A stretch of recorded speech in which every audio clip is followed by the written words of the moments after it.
안녕하십니까. 오늘은 사순절 37번째 날, 그리고 고난주간 3번째 날입니다. 오늘도 예수님과 함께하는 행복한 하루 되시기를 주의 이름으로 축복합니다.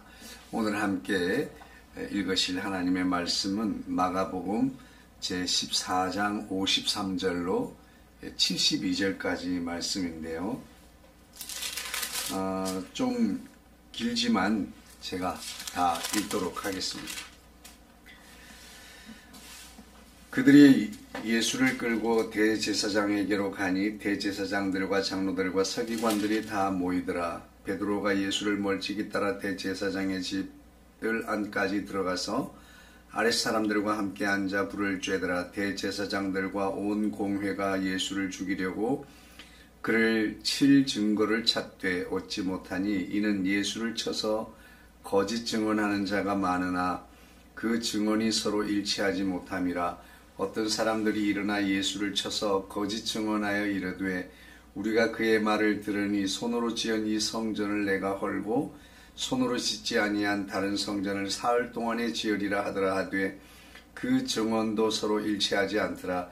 대제사장이 가운데 일어서서 예수에게 물어 이르되 너는 아무 대답도 없느냐? 이 사람들이 너를 치는 증거가 어떠하냐 하되 침묵하고 아무 대답도 아니하시거늘 대제사장이 다시 물어 이르되 네가 찬송받을 이의 아들 그리스도냐? 예수께서 이르시되 내가 그니라. 인자가 권능자의 우편에 앉은 것과 하늘 구름을 타고 오는 것을 너희가 보리라 하시니 대제사장이 자기 옷을 찢으며 이르되 우리가 어찌 더 증인을 요구하리요? 그 신성모독하는 말을 너희가 들었도다. 너희는 어떻게 생각하느냐 하니 그들이 다 예수를 사형에 해당한 자로 정죄하고 어떤 사람은 그에게 침을 뱉으며 그의 얼굴을 가리고 주먹으로 치며 이르되 선지자 노릇을 하라 하고 하인들은 손바닥으로 치더라.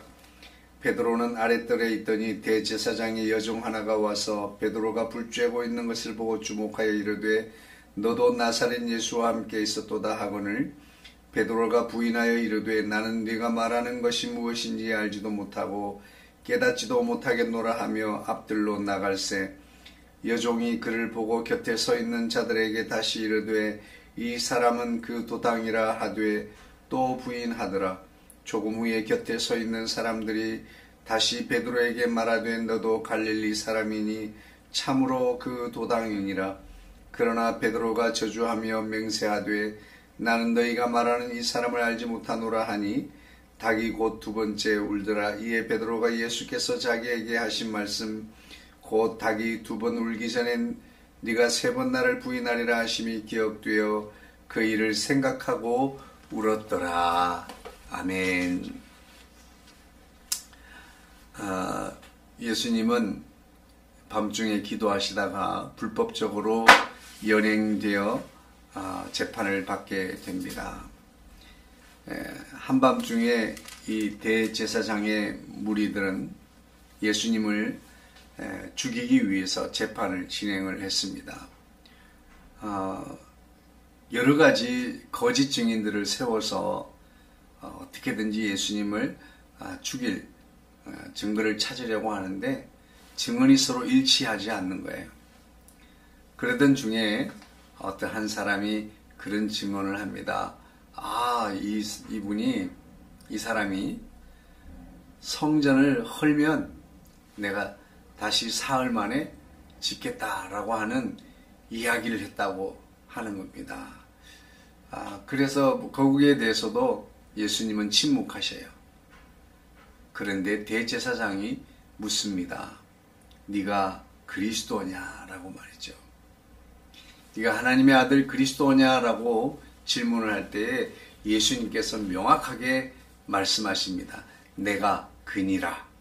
그래, 나다. 내가 그 하나님의 아들 그리스도 예수다. 라고 명확하게 말씀을 하신 거예요. 그랬더니 이제 그 일이 신성모독이라고 하는 제목이 되어서 모든 사람들이 예수님을 사형에 해당한다고 서로 정죄를 했다라고 오늘 말씀하고 있어요. 그런데 그 이후에 연결되는 말씀이 이제 베드로의 그 3번 닭이 2번 울 때 새벽까지 3번씩이나 예수님을 모른다고 부인했던 장면이 떠오르고 나타나게 됩니다.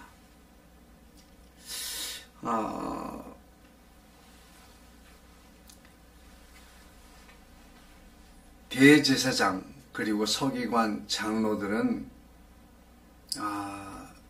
정말 가장 하나님을 가까이에서 섬기는 사람들입니다. 그들은 오히려 그리스도로 오신 예수님을 지금 죽이는 데 혈안이 되어 있습니다. 그래서 불법도 마다하지 않고 거짓 증인들을 세워서 어떻게든지 예수님을 죽이려고 하고 있습니다.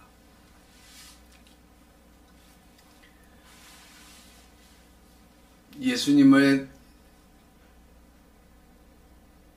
대제사장, 예수님을 죽이기 위한 이들의 노력은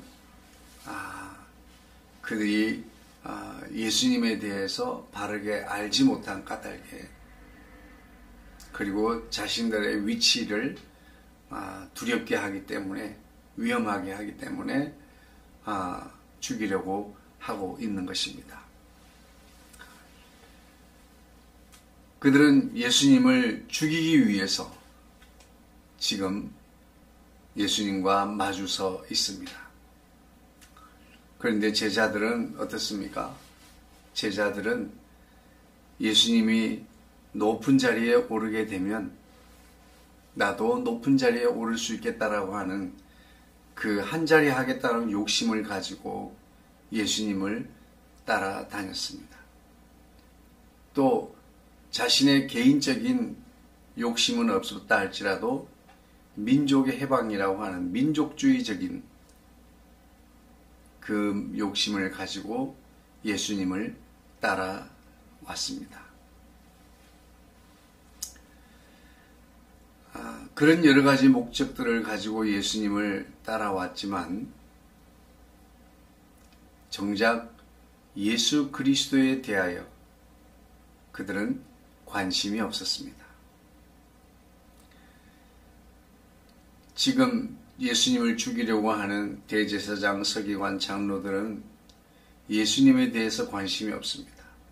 어떻게 해서든지 예수님을 죽이는 데만 혈안이 되어 있습니다. 예수님의 제자들도 마찬가지입니다. 제자들도 예수님에 대해서 알기를 원치 않습니다. 그분이 무엇을 말씀하셨는지, 무엇을 가르치셨는지, 또 얼마나 많은 이적을 행하셨는지, 그 예수님께서 왜 그렇게 하시는지, 이런 것들에 대해서 예수님께 대한 관심이 부족했습니다. 제자들도 마찬가지입니다. 그들은 예수님을 통해서 이루게 될 세상, 예수님을 통해서 주어질 그들의 기회, 이런 것들을 바라보고 예수님을 따랐던 것입니다. 결국은 예수님께서 허망하게 잡혀가지고 재판을 받으시는 모습 속에서 제자들은 주변에서 찾아볼 수가 없었습니다. 그리고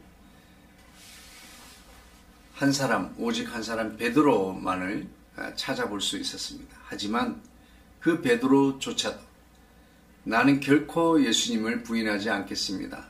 죽는 한이 있어도 부인하지 않겠습니다. 라고 말했던, 호언장담했던 베드로조차도 예수님을 3번이나 모른다고 부인하게 됩니다. 그것도 가녀린 한 소녀의 이야기 속에서, 그조차도 두려워서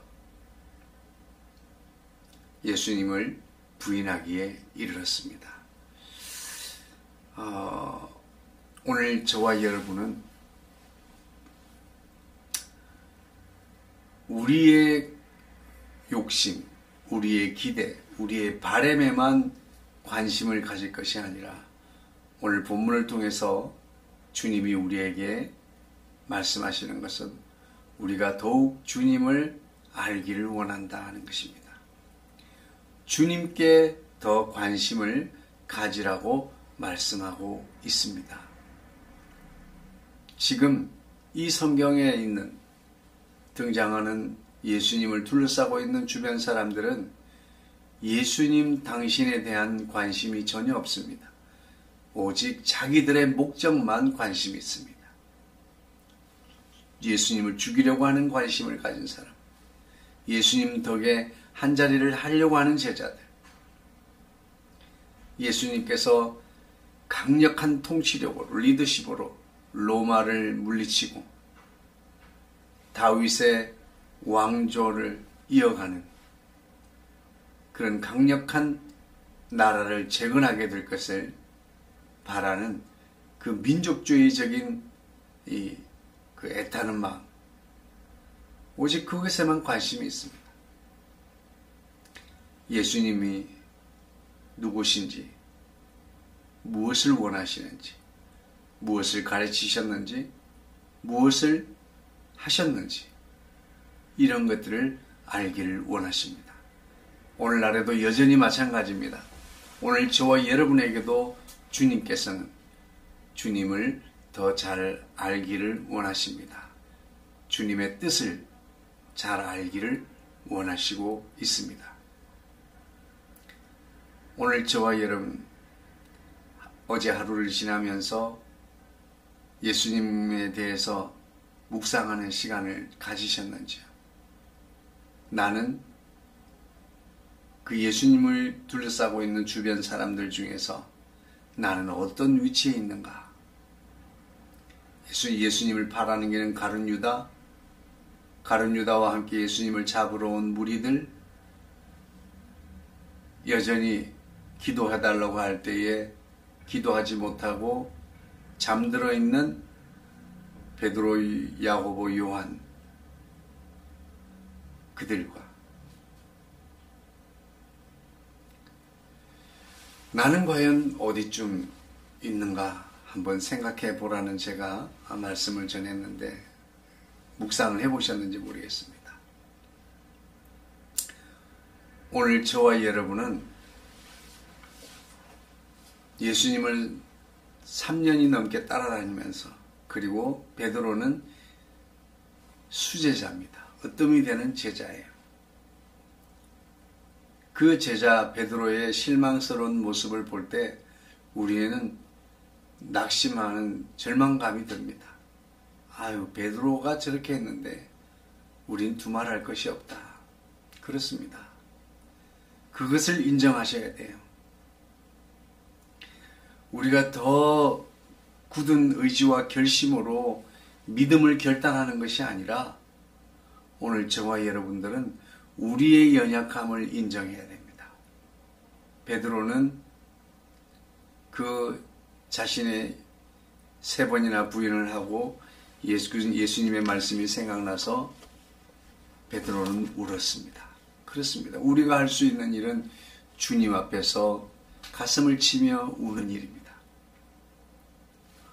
우리는 그것을 인정해야 돼요.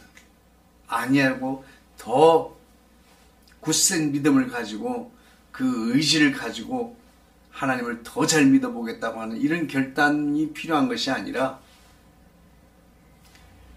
내가 연약함을 인정하고 고백하며 눈물로 주님 앞에 도움을 구하는 것입니다. 나는 연약합니다. 나는 언제든지 가룟 유다가 될 수 있고, 나는 언제든지 예수님의 제자들처럼 잠들어 있고, 나는 언제든지 예수님의 제자들처럼 나의 목적과 바램만을 기대하고 그것에만 관심을 두고 살았습니다. 그러니 이제는 잘 믿어보겠습니다. 결단하는 것이 아니라 그 결단을 이전에 우리가 할 일은 그렇습니다. 주님, 내가 이렇게 부족하고 연약합니다. 라고 하는 것을 고백하고 주님 앞에 애통하며 눈물을 흘려요. 우리가 할 수 있는 일은 우리의 연약함, 우리의 이 부족함을 한탄하며 내어놓으며 주님 앞에 눈물을 흘리는 것. 우리가 할 수 있는 이 그겁니다. 눈물 뿌려 기도하며 주의 도움을 구하는 저와 여러분 되기를 원합니다.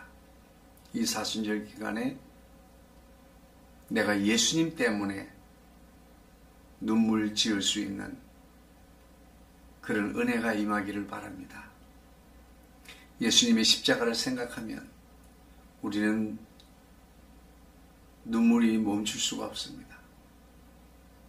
오늘 대제사장 집들에 있는 예수님을 보십시오. 내가 그니라 라고 했던 말을 신성모독이라고 하며 사형에 해당한다고, 사형시켜야 한다고 말하고, 그리고 하인들과 사람들이 돌아가면서 희롱하고 손찌검을 하는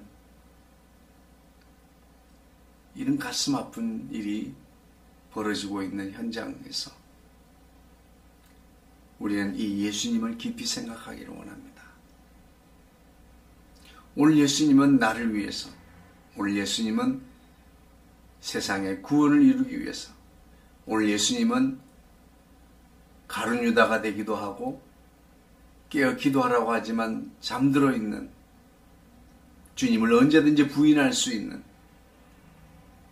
주님을 나의 수단으로 목적을 이루는 기대만 가지고 생각하는 그런 우리를 구원하시려고 십자가에 의해서 모든 것을 쏟아부어 주셨습니다. 이제 우리는 우리의 모든 관심을 주님께 집중하면 좋겠습니다. 예수님에게 관심을 두고 예수님이 내게 뭐라고 말씀하시는지 주님의 말씀을 더욱 가까이 하고 묵상해야 됩니다. 우리가 주님을 더 알기를 원하고 묵상한다는 것은 우리가 주의 말씀을 묵상하는 겁니다. 이번 사순절 기도가 끝나면 또 우리가 말씀의 행진을 계속 이어갈 것입니다. 매일매일의 분량의 말씀을 통해서 주님의 말씀을 듣고 주님의 뜻을 분별하는 저와 여러분이 되어지기를 주의 이름으로 축복합니다. 기도하겠습니다. 사랑 많으신 주님 감사합니다. 주님은 허물 많은 우리를 위하여 십자가 위에서 목숨까지 내어놓으시며 우리에게 구원의 은총을 베풀어 주셨는데 우리는 연약한 이 모습 이대로 주님 앞에 나왔습니다. 주여 불쌍히 여겨 주시옵소서. 주님, 우리의 연약함을 주님 붙들어 주시고 성령 안에 늘 아버지 하나님 강건하도록 주님 인도하여 주셔서 아버지 하나님 주님이 기뻐하시고 주님이 원하시고 주님의 아버지 하나님 날마다 주님의 뜻을 분별하고 깨달아가는 은혜가 있게 하여 주시옵소서. 모든 말씀 우리 주 예수님의 이름으로 기도하옵나이다. 아멘. 할렐루야. 감사합니다.